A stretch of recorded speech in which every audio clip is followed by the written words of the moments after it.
Hello बच्चों, मैं संजीदा हिंदी शिक्षिका एलपीएम पब्लिक स्कूल के ऑनलाइन कक्षा में आप सभी का हार्दिक स्वागत करती हूँ। प्यारे बच्चों, आप सभी कैसे हैं? उम्मीद करती हूँ कि आप सभी अच्छे होंगे और खूब मेहनत से अपनी पढ़ाई कर रहे होंगे। तो चलिए आज की कक्षा आरंभ करते हैं। देखिए बच्चों, आज हम लोग कक्षा 9 के अपनी पाठ्य पुस्तक क्षितिज के काव्य खंड को पढ़ेंगे, जिसमें कि पार्ट 2 है। प्रकरण हमारा ललत के वाक। ठीक है, तो इसके पहले हम लोग पार्ट 1 में क्या पढ़े थे? कबीरदास की साखियों को और उनके शब्द को हम लोगों ने पढ़ा था। तो आज हम लोग पार्ट 2 में ललत के वाक्य को पढ़ेंगे। ठीक है, तो ये ललत क्या है? ललत एक नाम है। ललत हमारी कवित्री का नाम है। ठीक है, ध्यान से सुनिएगा।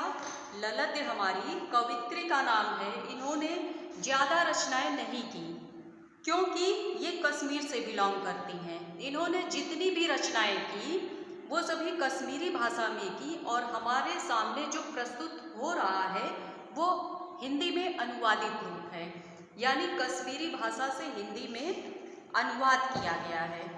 ठीक है, तो थोड़ा सा हम लोग ललत के बारे में जान लेते हैं कि ये कवित्री थी। इनका जन्म देखिए, कश्मीरी भाषा की लोकप्रिय संत कवित्री ललत का जन्म सन 1320 के लगभग कश्मीर स्थित पामपोर के सिमपुरा गांव में हुआ था, और इनकी मृत्यु सन 1991 के आसपास माना जाता है। तो ये वाक क्या है, इसके बारे में आप जानिए कि ललत की जो काव्य शैली है, उनकी जो काव्य शैली है, शैली मतलब उनका जो तरीका है, वही वाक्य कहलाता है। ठीक है, ललत की काव्य शैली को ही वाक कहते हैं। जैसे कबीर के दोहे हैं, मीरा के पद हैं, रसखान के सवये हैं, उसी प्रकार से ललत के वाक्य हैं, जिनको हम लोग आज पढ़ेंगे।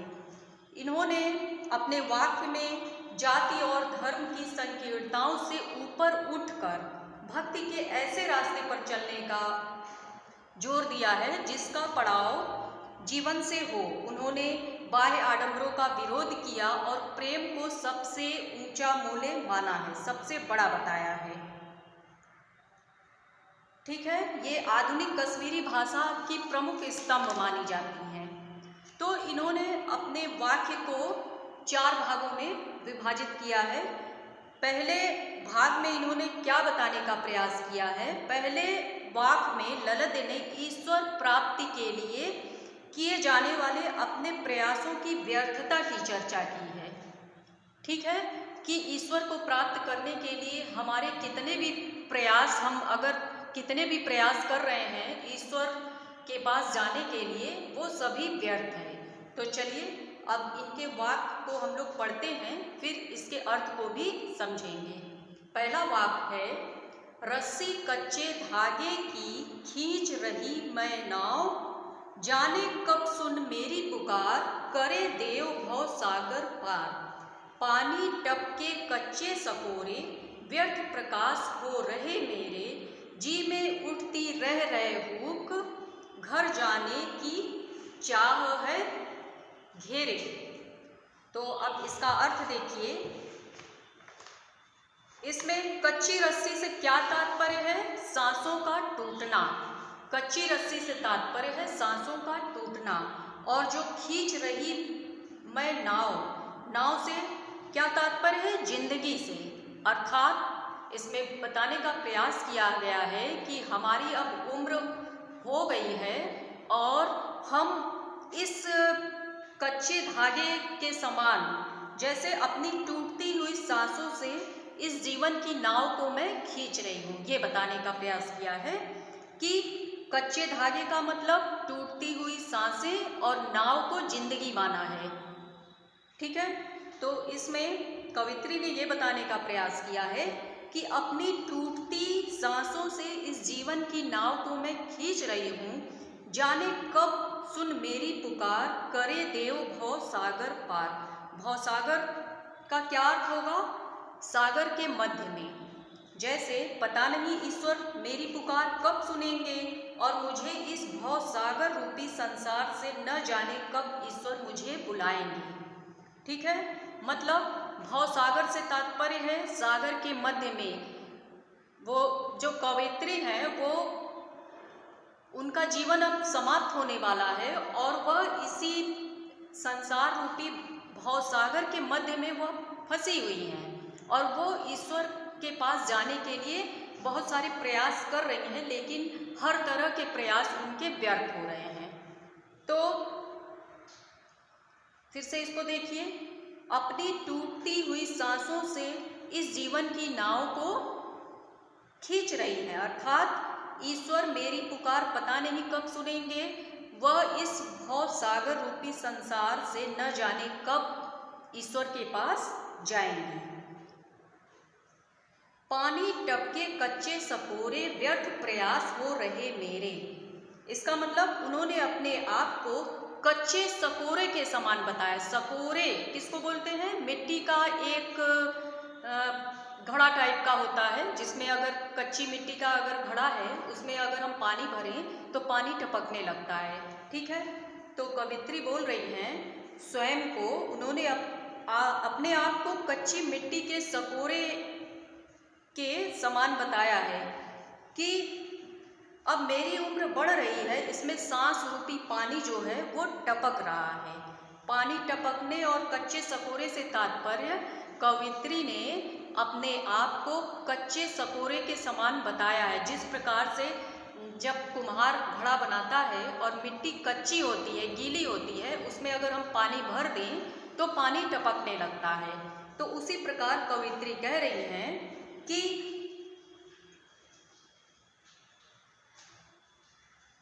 मेरी उम्र बढ़ रही है, इसमें सांस रूपी पानी टपक रहा है और व्यर्थ प्रयास हो रहे मेरे, और ईश्वर से मिलने के जितने भी प्रयास हैं वह सभी मेरे व्यर्थ हो रहे हैं। जी में उठती रह रहे हूँ, घर जाने की चाह है घेरे।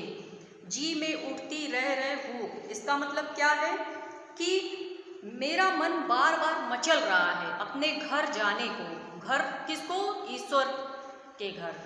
ईश्वर के घर को अपना घर मान रही हैं और बोलती हैं कि मेरा मन बार बार यही कह रहा है आपके पास आने के लिए, क्योंकि मरने के बाद जो जीवात्मा होती है वो प्रभु के पास चली जाती है।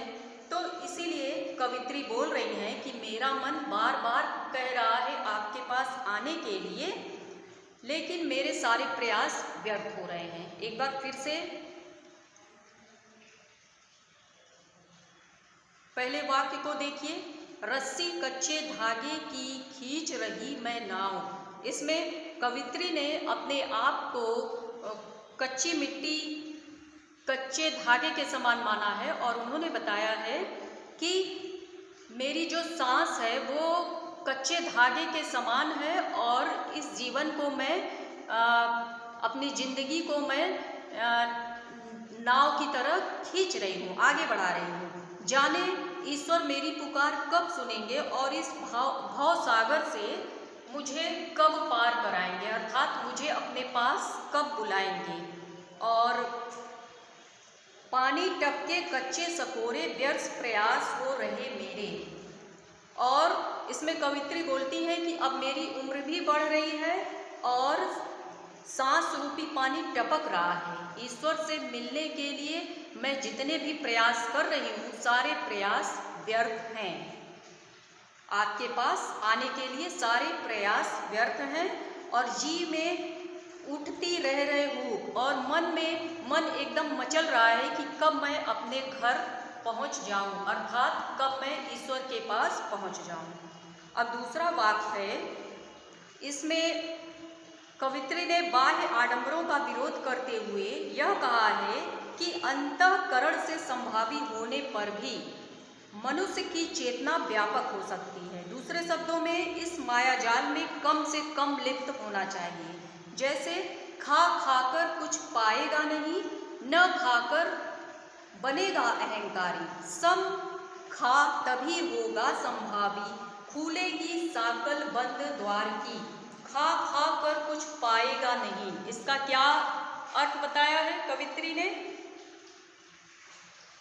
कवित्री ने कहा है कि हमें जो कुछ भी मिल रहा है हम उन चीज़ों का भोग करने में अहंकारी बने हुए हैं। अर्थात भोग विलास मतलब हमारी इच्छा की जो चीज़ें हैं, जैसे सुंदर कपड़े हैं, अच्छे अच्छे खाने के स्वादिष्ट पकवान हैं, सब कुछ हमारी आवश्यकता की जितनी चीज़ें हैं, मकान है, सब कुछ अगर हमें मिल जा रहा है और हम उसका उपभोग कर रहे हैं तो भी हम अहंकारी हैं, और अगर इन चीज़ों को हम न लें तो भी हम अहंकारी बनते हैं। अर्थात हमें जो भी चीज़ें मिल रही हैं अगर उसका हम उपभोग, उसको हम ग्रहण करते हैं तो भी हम अहंकारी हैं, और अगर हमारे पास सारी चीज़ें हैं उनका हम उपयोग न करें तो भी हम अहंकारी बनते हैं। ठीक है, इसलिए हमें अपने साथ साथ दूसरों की भी मदद करनी चाहिए। जैसे अगर मान लीजिए हमारे पास 5 जोड़े वस्त्र हैं, तो अगर हम 4 पहन रहे हैं तो एक वस्त्र किसी को दे देना चाहिए। इनसे हम सबकी मदद करेंगे। जितना मिल रहा है आधा खाओ और आधा दान करो। कवित्री के कहने का यही मतलब है। सम खा तभी होगा संभावी। सम खा मतलब बराबर, जितना हमें मिल रहा है उतना हम भी उपयोग करें और दूसरों को भी दें, तभी जो है हम संभावी बनेंगे, तभी तुम संभावी बनोगे। तब मन में जितना भी मैल विराजमान है, खुलेगी साकल बंद द्वार की। मन के अंदर जितना भी मैल विराजमान है, साकल को कुंडी माना गया है, वह साकल रूपी कुंडी खुल जाएगी और हमारा मन क्या हो जाएगा? स्वच्छ और साफ हो जाएगा। ठीक है, इस दूसरे वाक्य को फिर से देखिए। खा खाकर कुछ पाएगा नहीं, न खाकर बनेगा अहंकारी। इसमें कवित्री ने यह बताने का प्रयास किया है कि हमें जो कुछ भी सुविधाएं मिल रही हैं, अगर हम उनका उपयोग करेंगे तो भी हम अहंकारी बनेंगे, और अगर हम इनका उपयोग नहीं करेंगे, हमारे पास सारे सामान हैं और हम इनका उपयोग नहीं कर रहे हैं, तो भी हम अहंकारी बनेंगे। सम खा तभी होगा संभावी, खुलेगी साकल बंद द्वार की। इसमें कवित्री कह रही हैं कि जितना मिल रहा है उसमें आधा खाओ और आधा दान करो, तभी जो है तुम संभावी बनोगे। खुलेगी साकल बंद द्वार की मतलब साकल कुंडी। इससे तुम्हारे मन के अंदर जितना भी मैल विराजमान है उसकी कुंडी खुल जाएगी और तुम्हारा मन अर्थात हमारा मन साफ और स्वच्छ हो जाएगा। आ गया समझ में? और अब देखिए तीसरे वाक्य में कवित्री ने क्या बताने का प्रयास किया है। तीसरे वाक्य में कवित्री के आत्मालोचन की अभिव्यक्ति है। वे अनुभव करती हैं कि भवसागर से पार जाने के लिए सत्कर्म ही सहायक होते हैं, अर्थात कर्मों पर विश्वास करना चाहिए। चलिए इसको देखिए।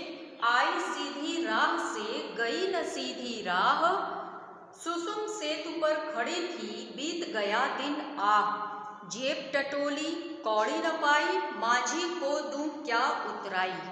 ठीक है, तो इसका अर्थ कवित्री ने क्या बताया है कि आई सीधी राह से गई न सीधी राह, अर्थात पूरा जीवन बीत गया, मैंने कोई भी अच्छा कार्य नहीं किया। आई सीधी, न मैं सीधी राह से आई और न सीधी राह से गई। ठीक है, इसमें कवित्री ने यही बताने का प्रयास किया है कि मेरा पूरा जीवन बीत गया, मैंने इस अपने पूरे जीवन में कोई भी अच्छा कार्य नहीं किया, न तो सीधी राह से आई और न सीधी राह से गई। सुसुम सेतु पर खड़ी थी बीत गया दिन आह, इसका अर्थ क्या बताया है? सेतु पुल को कहते हैं। ठीक है, अब मेरे जीवन की संध्या काल आ गई है। मेरी आत्मा जो है वो जीवात्मा से मिलने वाली है। मेरा सारा जीवन बीत गया है। ठीक है। कवि ने यह बताया है, अपने जीवन को किस तरह से प्रकट किया है कि जब नदी को पार किया जाता है, जब कोई व्यक्ति नदी को पार करता है तो नाव में बैठकर इस पार से दूसरे पार पर जाता है, तो जो नाव को चलाने वाला व्यक्ति होता है उसको माझी बोलते हैं। तो जब वो व्यक्ति को इस पार से उस पार ले जाता है तो उसे उस माझी को पैसे देने होते हैं। ठीक है। तो इसमें माझी का तात्पर्य ईश्वर से बताया गया है। कवित्री कहती हैं कि मेरा पूरा जीवन बीत गया, मैंने कोई भी अच्छा कार्य नहीं किया। अर्थात ये जो ईश्वर ने मुझे जन्म दिया, पूरे जीवन को जिलाया और आखिरी कोने पर अब मुझे उतरना है। इसकी तुलना नाव से करते हुए उन्होंने बताया है कि जिस प्रकार से एक व्यक्ति इस पार से उस पार नदी को पार करता है तो माझी को पैसे देने होते हैं, उसी प्रकार से हमारा पूरा जीवन, ईश्वर ने मुझे जन्म दिया, पूरा जीवन बिताया, अब वो अपने पास बुलाने वाले हैं। तो ईश्वर को माझी मानकर कहा है कि अब मैं ईश्वर को क्या दूं। ठीक है। जेब टटोली कौड़ी न पाई, माझी को दूं क्या उतराई। जब मैंने जेब को टटोला, अर्थात इसको फिर से देखिए, इसमें कवित्री कहती है कि मेरा पूरा जीवन बीत गया, मैंने कोई भी अच्छा कार्य नहीं किया, मैं न तो सीधी राह से आई और न सीधी राह गई। अब मेरे जीवन की संध्या काल आ गई है, अर्थात मेरी आत्मा अब जीवात्मा से मिलने वाली है। तो जिस प्रकार से सुषुम सेतु पर खड़ी थी, बीत गया दिन आ, मेरे जीवन के पूरे दिन बीत गए। और जेब टटोली मतलब जब नदी को पार करते हैं तो इस पार से उस पार जाने के लिए जब हम नाव पर बैठते हैं तो जो नाव चलाने वाला माझी होता है उसको पैसे देते हैं। जेब टटोली कौड़ी न पाई, माझी को दूं क्या उतराई। जब मैं उस पार, नदी के उस पार पहुंची और अपनी जेब को टटोला तो उसमें एक कौड़ी भी मैंने नहीं पाया, तो मैं माझी को क्या दूं। अब दूसरे अर्थ में देखिए, ईश्वर ने मुझे इस जीवन में जन्म दिया, इस पूरे जीवन को जिलाया, अब मुझे ईश्वर के पास पहुंचना है, उस कोने पर, इस पार से उस पार पहुंचना है।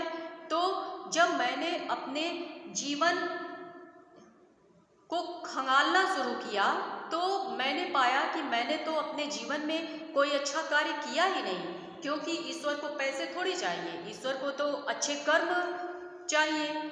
तो कवित्री ने देखा कि मैंने तो जीवन में कोई अच्छा कर्म ही नहीं किया, तो मैं ईश्वर को क्या दूं, अर्थात ईश्वर मुझे अपने पास कैसे बुलाएंगे। ठीक है। अब देखिए, चौथे वाक्य में ललित ने भेदभाव का विरोध और ईश्वर की सर्वव्यापकता का बोध किया है। ठीक है। इसमें बताया है, थल थल में बरसा है, बसता है शिव ही, भेद न कर क्या हिंदू मुसलमान, ज्ञानी है तो स्वयं को जान, वही है साहिब से पहचान। मतलब इसमें कवित्री ने बताया है कि इस पृथ्वी के कण कण में ईश्वर बसते हैं, इसलिए हमें भेदभाव नहीं करना चाहिए। थल थल में बसता है शिव ही, इस पृथ्वी के कण कण में ईश्वर बसते हैं, इसलिए भेद न कर क्या हिंदू मुसलमान, इसलिए हमें कभी किसी से, हिंदू मुस्लिमों से भेद नहीं करना चाहिए। ज्ञानी है तो स्वयं को जान, वही है साहिब से पहचान। इसमें बताया है कि अगर तुम ज्ञानी हो तो सबसे पहले अपने आप को जानो। ठीक है। सब कुछ अपने अंदर से निकाल देंगे तो जो हमारे पास बचेगा वो शुद्ध आत्मा ही बचेगी। कहने का मतलब, कवित्री ने कहा है कि इस पृथ्वी के कण कण में ईश्वर विराजमान है, हमें कभी किसी से, हिंदू मुस्लिमों से या किसी भी जाति से भेदभाव नहीं करना चाहिए। और अगर तुम ज्ञानी हो तो सबसे पहले अपने अंदर देखो, अपने मन में देखो कि हमारे अंदर क्या बुरी आदतें हैं। जब सब कुछ अपने अंदर से निकाल दोगे, बुरी आदतें निकाल दोगे, तो तुम्हारे पास क्या बचेगा? जो भी बचेगा वो केवल शुद्ध आत्मा ही होगी, और वही शुद्ध आत्मा ईश्वर है। फिर हम ईश्वर के पास पहुंच जाएंगे। ठीक है बच्चों, तो समझ में आ गया होगा आपको। यहाँ पर हमने ललित के बारे में पढ़ा कि ये एक निर्गुण उपासक कवित्री थी, जो ईश्वर में क्या करती थी? निर्गुण उपासक थी। निर्गुण लोग ईश्वर में क्या करते हैं? विश्वास नहीं रखते। जैसे अधिकतर आप जितने भी कवियों को पढ़ेंगे वो किसी न किसी तरफ उनका ध्यान होता है, लेकिन ये जो ललित की वाक है ये निर्गुण उपासक थी।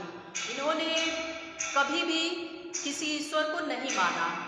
मतलब इनका मानना है कि ईश्वर पृथ्वी के कण-कण में विराजमान है। निर्गुण उपासक का मतलब इन्होंने कभी किसी ईश्वर को नहीं माना।